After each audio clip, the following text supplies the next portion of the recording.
ఒకటి చెప్పడమ్మా ఒకటి చెప్పడం బాగుంటుంది చెప్తున్నాడు తండ్రి వాతావరణి చెప్పండి మొగడు రాడి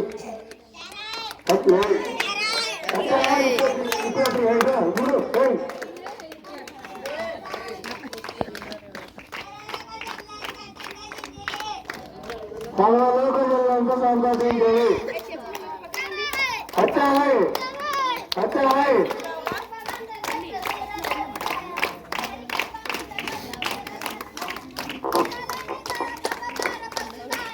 ఒక్కొక్కటి మరో డబ్బులు కలిగిందా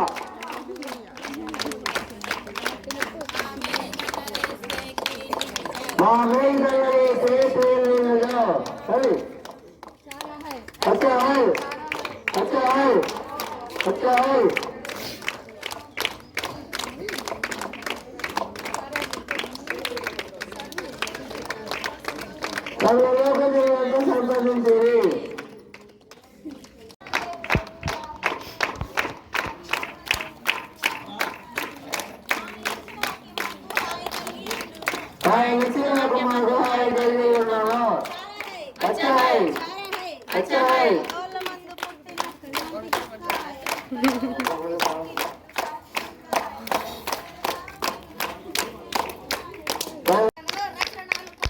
రక్షకుని చూడన రక్షణాలు పొందెను अच्छा है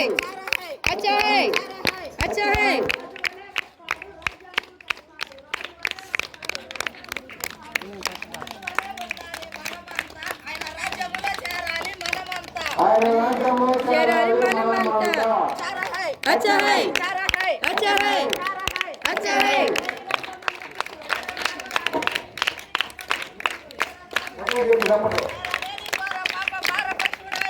मेरे लेनी गोरे पापा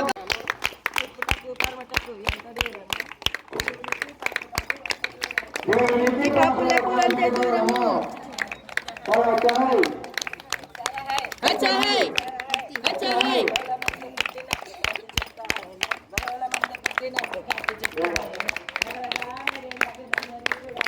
जगदेगा मेरी रटुकायने अच्छा है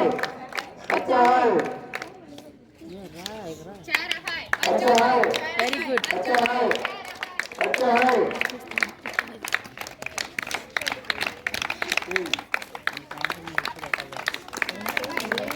आप सबको आए भाई अच्छा है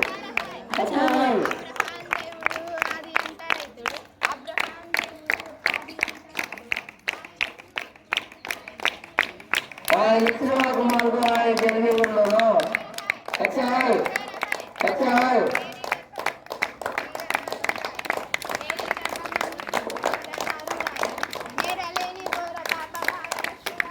मेरा लेनी गोरा पापा बारे पशुड़ायने अच्छा है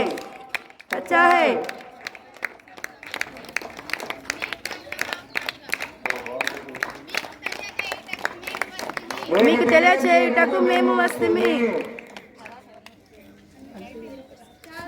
अच्छा है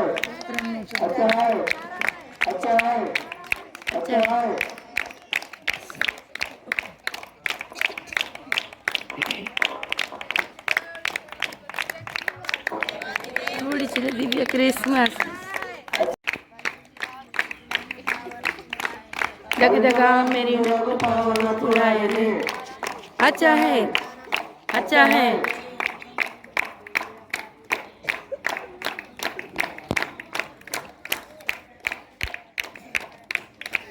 मेरा लेनी गोरा पापा पार पशुड़ायने अच्छा है లోపము మనపై రూపపడును నిజము దేశమే చూపుగా మా పదము సంతోషించుడి అందరూ నాతో సంతోషించుడి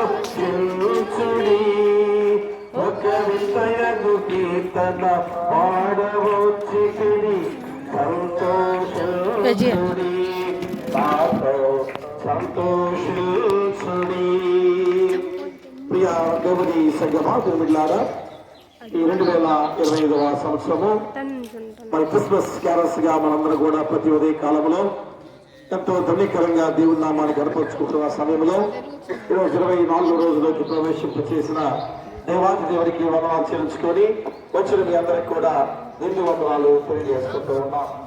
ఈరోజు మనకి ఇచ్చిన లేఖన భాగముగా లూకాసు వార్త 1వ అధ్యాయము 46 నుంచి 55 వచనాలు. లూకాసు వార్త 1వ అధ్యాయము 46 నుంచి 55 వచనాలు.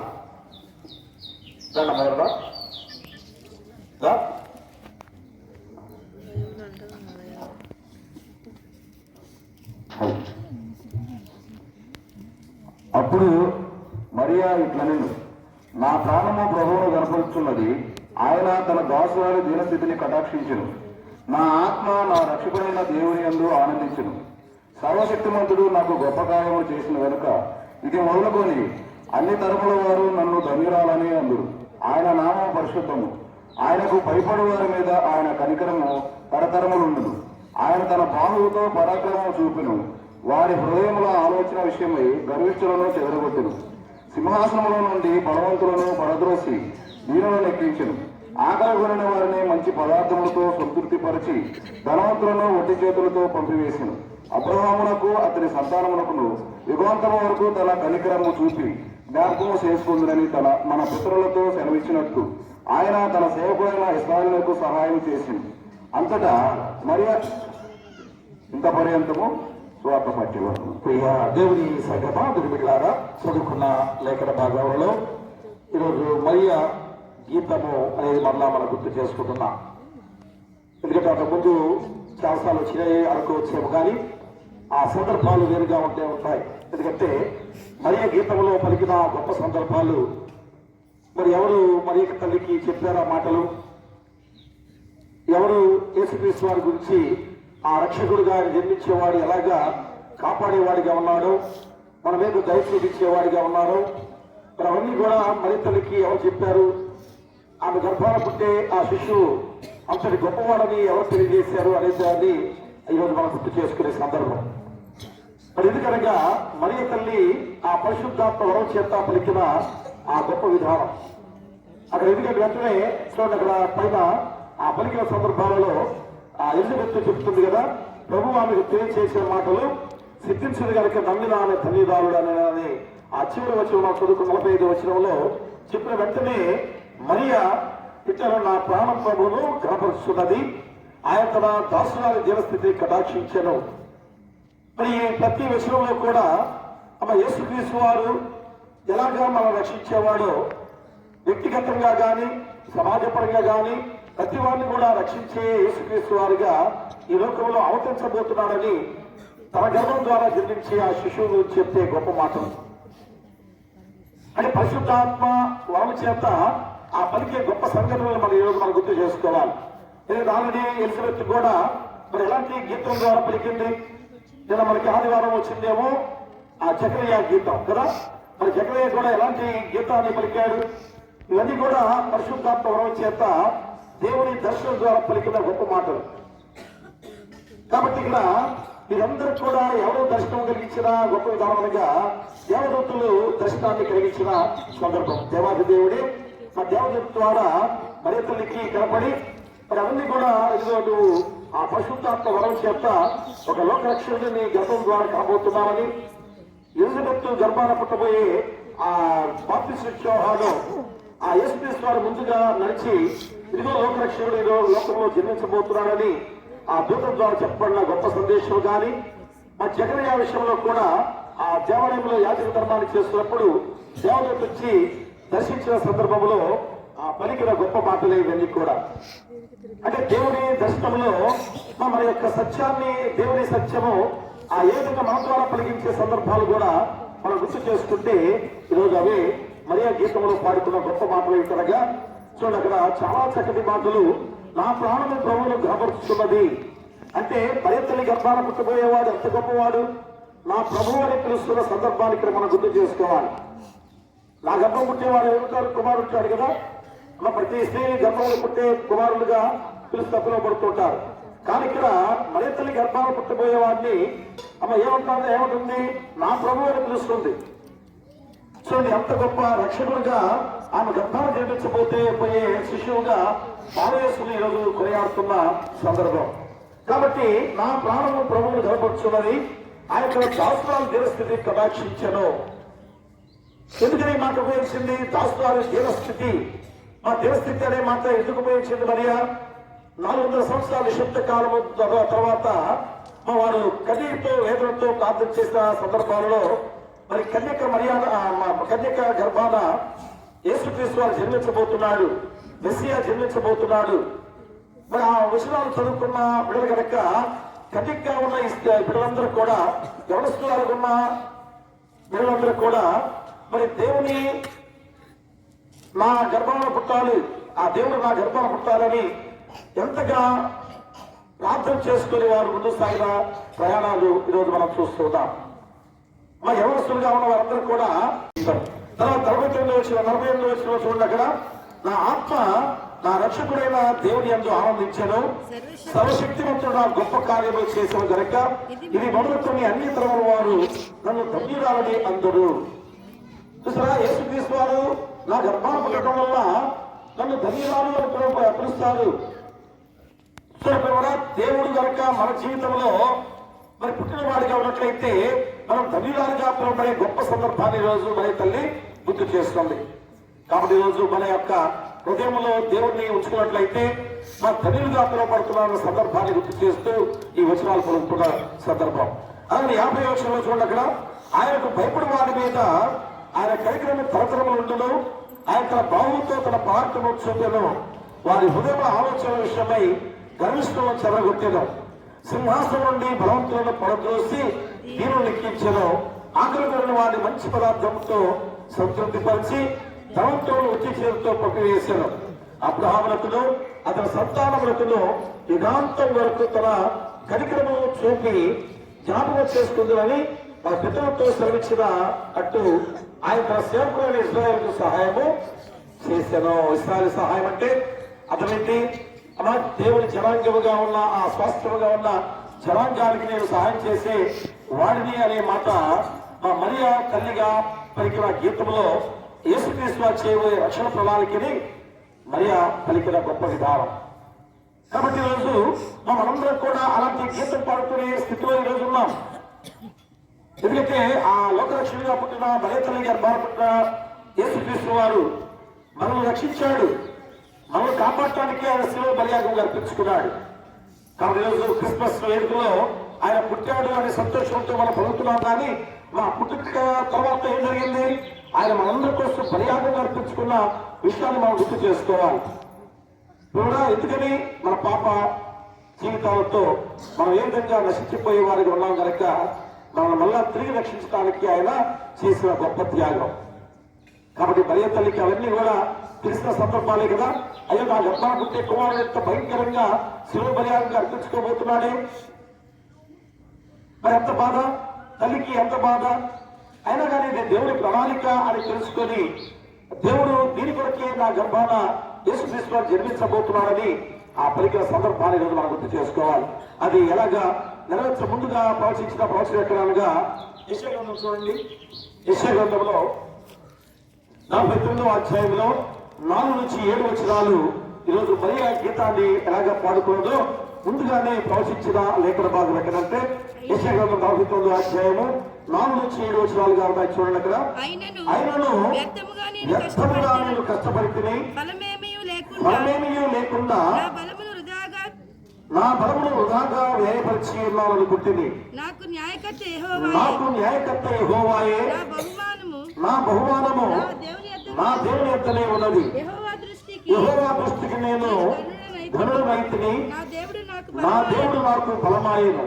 కాగా తనకు సేవకుడై ఉండి తన యొద్దకు యాకోబును తిరిగి రప్పించుటకు ఇశ్రాయేలు ఆయన యొద్దకు సమకూర్చబడుటకు నన్ను గర్భమున పుట్టించిన యెహోవా ఇలాగూ సెలవిస్తున్నాడు, నీవు యాకోబు గోత్రం వారిని ఉద్ధరించినట్లును ఇశ్రాయేలులో తప్పిపోబడిన వారిని రప్పించినట్లును నా సేవకుడవై ఉండుట ఎంతో స్వల్ప విషయము.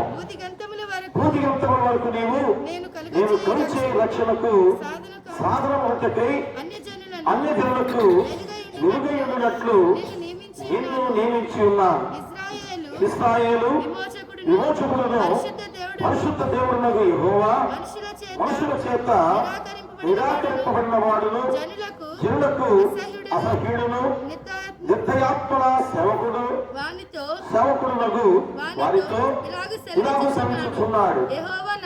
యెహోవా నమ్మకమైన వాడనియు ఇశ్రాయేలు పరిశుద్ధ దేవుడు నిన్ను ఏర్పరచుకుననియు రాజులు గ్రహించెదరు, అధికారులు నీకు నమస్కారము చేసెదరు. ప్రియమురా, సర్వ మానవాళి కూడా ఆ దేవుని ఆరాధించే గొప్ప శక్తిమంతుడు మరి గర్భాన పుట్టే గొప్ప సందర్భాన్ని యెషయా ప్రవచించి చెబుతున్నాడు. అంటే ఆ యెహోవా దేవుడే అంత శక్తిమంతుడు. అలాంటి శక్తిమంతుడైన యెహోవా దేవుడే మరి గర్భాన జన్మించబోతున్న ఆ యొక్క యేసు అంతటి శక్తిమంతుడిగా గుర్తు చేస్తూ ఈరోజు ఆ మరే గీతం ఎలాగా పలికిందో ఆ ఇస్రాయేలును రక్షించేవాడు యేసుక్రీస్తు వారే, మరి ఆ దేవస్థితిని కటాక్షించేది యేసుక్రీస్తు వారే. ఇవన్నీ కూడా యెషయా ప్రవక్త ద్వారా 49వ అధ్యాయంలో 4 నుంచి 7 వచనాలు పలికిన సందర్భాలు.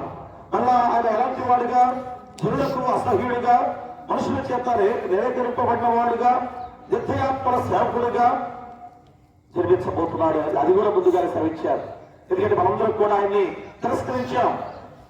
మా శిలువకు బలియార్గంగా ఏ విధంగా మనమే అప్పగించిన వారిగా ఉన్నాం మనుషులుగా. కానీ అది దేవుని ప్రణాళికే. ఆ ప్రణాళికలోనే మన పాప జీవితాలని తీసివేయటానికి మా యేసుక్రీస్తు వారిగా అవతరించిన దేవాది దేవుడు. కాబట్టి ఈరోజు ఇంతగా లేఖన భాగాలు నెరవేరుస్తున్న సందర్భంలో ఈరోజు మన గీతలు ఎంత చక్కగా పాడుకున్నదో మన యొక్క జీవితాలు కూడా ఈరోజు జరగబోయే ఆ గొప్ప సంఘటనలన్నీ కూడా దేవుడే ఆ దర్శనం ద్వారా మనకు కలిగించబోతున్నాడు. సరాసరి యేసుక్రీస్తు వారే మనం దర్శించాడు. అలా దూత దర్శిస్తేనే మరి ఎంతగా గొప్పగా ఆ గీతాన్ని పలికింది కదా. ఈరోజు మరి యేసుక్రీస్తు వారే మనం దర్శించాడు కదా, మనతో సహవాసం చేశాడు కదా. మరి మనం మన జీవితాలు ఈరోజు దేవుల్లో ఎంత గొప్ప వాక్యాలు పలకాలి. అలాంటి పరిపూర్ణ విశ్వాసంతో శక్తివంతులుగా దేవుని మార్గంలో ఉండే బిడ్డలుగా ఉన్నట్లయితే మనందరూ కూడా దేవుని రాజ్య వారసులే. మనందరూ కూడా దేవుని పరలోక రాజ్యంలో నిత్య రాజ్య వారసులుగా ఉండే గొప్ప శక్తివంతులమే. అట్టి కృప మీ కుటుంబాన్ని కోరుతూ నీకును మీ కుటుంబాలకు సదాకాలం దేవుడితో నైపుడు గాక. గీతం అనే అంశంతో ఈ చక్కటి వాక్యాన్ని ఈరోజు మాకు గుర్తు చేస్తున్నారు. ఎందుకనగా మరే గర్భాన పుట్టే యేసుక్రీస్తు వారు ఎంత గొప్ప రక్షకుడైన వాడుగా ఉన్నాడో, అందరిని కూడా ఎలా కాచి కాపాడేవాడిగా ఉన్నాడో మరియ పలికిన గొప్ప సందర్భాన్ని ఈరోజు మాకు చూపిస్తున్నారు. అది యెషయా ప్రవక్త ద్వారా 49వ అధ్యాయం 4 నుంచి 7 వచనాల్లో ఆ చెప్పబడిన లేఖన భాగాలే, ఆ ప్రవచనమే ఈరోజు మరియ పలికిన గీతము తండ్రి నాయన. మరి ఈరోజు ఆ పరిశుద్ధాత్ముడు ఎలాగా పలికించాడు. ఎప్పుడైతే దేవదూత దర్శనం ద్వారా దేవుని బలమైన విశ్వాసంతో నమ్మిందో ఆ నమ్మికే ఈరోజు ఆ యేసుక్రీస్తు వారి గురించి పలికిన ఆ గొప్ప గీతాన్ని ఈరోజు అందరం తెలుసుకున్నాం. మరి ఈరోజు ఆయన దూత దర్శిస్తేనే అంత గొప్ప గీతాన్ని పలికి ఉండగా ఈరోజు మాతో సహజంగా ఉండి వెలుగుల గృహాల్లో ఆపాదించుకునే బాధ్యత దయచేయండి. వచ్చిన వాళ్ళు, రాని వాళ్ళు, తాతలు ఉన్నవారు, నడివేసులు ఉన్నవారు, ఎవరి ప్రదర్శనలు ఉన్నవారు, చిరబడులు, కుష్ఠరోగులు, అనాథులు, అభాగ్యులు, గర్భిణీ దయచేయండి. బాలింతలు తల్లిబిడలు క్షేమంగా ఉంచండి. పిల్లలు లేని వారికి పిల్లలు దయచేయండి. వివాహాలు కాని వారికి వివాహాలు చేయండి. గృహాలు లేని వారికి గృహాలు ఇవ్వండి. ఉద్యోగాలు లేని ఉద్యోగాలు దయచేయండి. ఆర్థికంగా ఇబ్బంది పడుతున్న వారికి ఆర్థికంగా సహాయం చేయండి. వ్యాఖ్యలు చేస్తూ వారి పక్షంగా మీరు ఉంటుంటారైనా ఆర్థిక పరంగా కానీ ప్రతి విషయంలో కూడా మీరు కృపను దయచేయమని నేను ప్రార్థన చేస్తున్నాం. అలాగే సమయంలో కష్టపడి పనులు చేసుకునేవారు, అది ఎంతో ప్రదేశాల్లో చేసుకునేవారు, విచ్చిపనులు చేసుకునేవారు, ప్రతి ఒక్కరినా వారి కష్టాలను వర్తించండి. అలాంటి అలాగే బాధపడుతూ సంఘంలో కానీ, గ్రామంలో కానీ, హాస్పిటల్లో కానీ ఎవరైతే ఉన్నారో యేసు నామములో గద్దించండి. ఈ హస్తాలతో తాకి ముట్టిస్తామని వేడుకలు ప్రార్థన చేస్తున్నాం. ఉద్యోగస్తులుగా ఉన్నవారు రాష్ట్రాల్లో ఎవరికి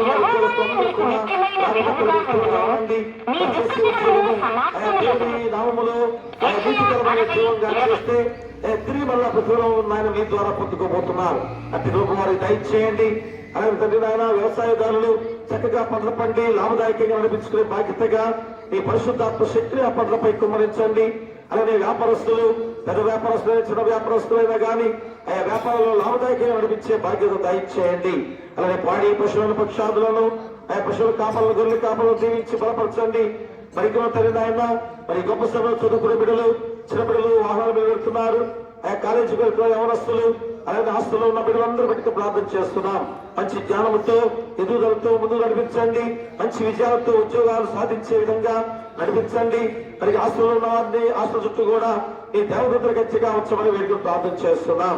మరి నాయకులు, దేశ నాయకులుగా, ప్రపంచ నాయకులుగా, రాష్ట్ర నాయకులుగా, జిల్లా నాయకులు, గ్రామ నాయకులు ఆయా దేశాన్ని, ప్రపంచాన్ని, రాష్ట్రాన్ని, అలాగే జిల్లాని, గ్రామాన్ని చక్కటి పరిపాలనతో, సమాధానపరుచుకునే పరిపాలనతో, శాంతి విధానంలో పరిపాలించే విధానంలో ఆయా బిడ్డలు నడిచే బాధ్యత దయచేయండి. అందరూ సమానత్వంగా కూర్చే విధంగా వారు పరిపాలన చేసే బాధ్యత దయచేయండి. అట్టి పరిపాలన చేసే ప్రతి నాయకుడు కూడా వర్ధిల్లుతాడని మీరు గుర్తు చేస్తున్నారు. వారెంతో దీవించబడతారని గుర్తు చేస్తున్నారు. అట్టి రూపం వారికి దయచేయమని మేము కూడా ప్రార్థన చేస్తున్నాం. అలాగే తల్లిదండ్రులైన ఈ గొప్ప సమయంలో మరోసారి ఉదయ కాలంలో ఎవరి పనులు ఎత్తవారు ఉదయాన్నే వెళుతుండగా రాకపోకల మీద తోడుగా ఉండండి. మంచి ఆరోగ్యాలతో, సుశాంతంతో దీంపజేసి మళ్ళా తిరిగి క్షేమకరంగా నడిపించమని మేము ప్రార్థన చేస్తున్నాం. మరియు తండ్రి మరి మా సంఘ విషయంలో మేము ప్రార్థన చేస్తున్నాం. ఎంతో దీవెనకరమైన ధ్యానంలో ప్రతిరోజు ప్రతి నిత్యం దేవుని ఆరాధించుకునే బిడ్డలుగా ఉండగా ఈ కొద్ది రోజులుగా మేము తండ్రి ఆయన మేము ఆరాధించే విధానంలో ఉదయకాలపు ఆరాధనగా మేము ఉండే స్థితి.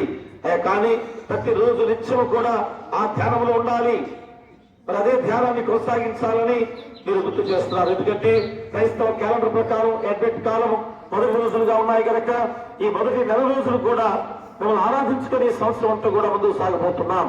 అట్టి కృప ద్వారా మా సంఘంలో ఎలాంటి శోధన రానియకుండా ప్రేమలు, అనురాగాల మధ్య ముందుకు సాగి ఎవరు కూడా కక్షలు కాపాడేత ఉండకుండా సంతోషంతో అందరి కుటుంబాల్లో ఆనందకరమైన విధానాలలో నడిచే బాధ్యత బిడ్డగా దయచేయండి. పరిగణితులైన ఆయన మా యొక్క సంఘంలో మరి ముఖ్యంగా డెలివరీ గారిని, సంఘ పెద్దలను, కుల పెద్దలను, పిసిసి వారిని, సలవాదిని దీవించి సంఘాన్ని అభివృద్ధి చేసే విధానంలో మీ పరిశుద్ధాత్మ శక్తిని కుమ్మరించండి. అలాగే పలహారం తీసుకొచ్చిన ఏ కుటుంబం ప్రార్థన చేస్తున్నాం. కూచిపూడి దేవరాజ్ గారు, కూచిపూడి విజయ్ గారు వారి యొక్క ఆరోగ్య విషయంలో బాగలేని స్థితిలో ఉండగా ఆపరేషన్ చేయాలి అని అన్నారు. ఆ సమయంలో కుటుంబంలో జరిగిన మేలు నిమిత్తము ఆరోగ్య సమస్య నుంచి బయటికి రప్పించినందుకు దేవుని కృతజ్ఞతగా వారు ఈ యొక్క పలహారం తీసుకొచ్చి ఉన్నారు.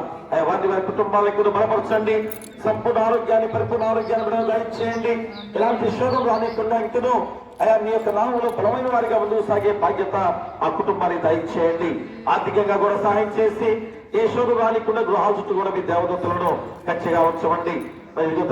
గొప్ప సమయంలో మళ్ళా బిడ్డలు తిరిగి వెళ్ళి చూడగా క్షేమకరంగా నడిపించమని మా సంఘం చుట్టూ, గ్రామం చుట్టూ కూడా మీ దేవదూతలు ఖచ్చితంగా ఉంచమని నీ కుమారుడు మా ప్రభువైన యేసుక్రీస్తు ద్వారా వేడుకొచ్చున్నాము తండ్రి. ఆమేన్. పరలోకమందున మా తండ్రి, నీ నామం పరిశుద్ధపరచబడును గాక, నీ రాజ్యం వచ్చు గాక, నీ చిత్తం పరలోకమందు నెరవేర్చను భూమి మీద నెరవేరును గాక. మన ఆహారం నేడు మాకు దయచేయము. మహిళా అపరాధము చేసిన వారిని క్షమించిన ప్రకారము మా అపరాధములను క్షమించుము. శోధమును తప్పించుము. రాజ్యమును, శక్తియు, మహిమయు నిరంతరము నీవై ఉన్నవి. ఆమేన్. మన ప్రభువైన యేసుక్రీస్తు ప్రేమ, మన తండ్రి దేవుని కృప, పరిశుద్ధాత్మ అన్యోన్య సహవాసము ఈ క్రిస్మస్ క్యాలెండర్స్ గా 2020 సంవత్సరంలో 24వ రోజుగా మరియా పరిశుద్ధాత్మ గీతం అనే అంశం ద్వారా ఎంత గొప్ప మాటలు పలికి రోజు ప్రపంచాన్ని నిలవరపరిచిన గొప్ప మాటలు తండ్రి. ఆ లోక రక్షకుడు అంత గొప్పవాడు ఆ మరియా పలికిన గీతంలో మాకు గుర్తు చేస్తున్నారు. అలాంటి గొప్ప విధానం ఈ రోజు మేము కూడా అలాంటి గీతాన్ని పాడుకునే శక్తివంతులుగా ఉండాలి అని గుర్తు చేసి ఆ ఉన్నవాక్యాన్ని బట్టి బిడ్డలకును రాని వారికి, సంఘానికి, గ్రామానికి, రాష్ట్రానికి, దేశానికి, ప్రపంచంలో ఉన్న బిడ్డలకును సదాకాలము తోడైనను గాక. ఆమేన్. పాపమెల్లను పరిహరించు పరమ రక్షకుడు అవతరించెను.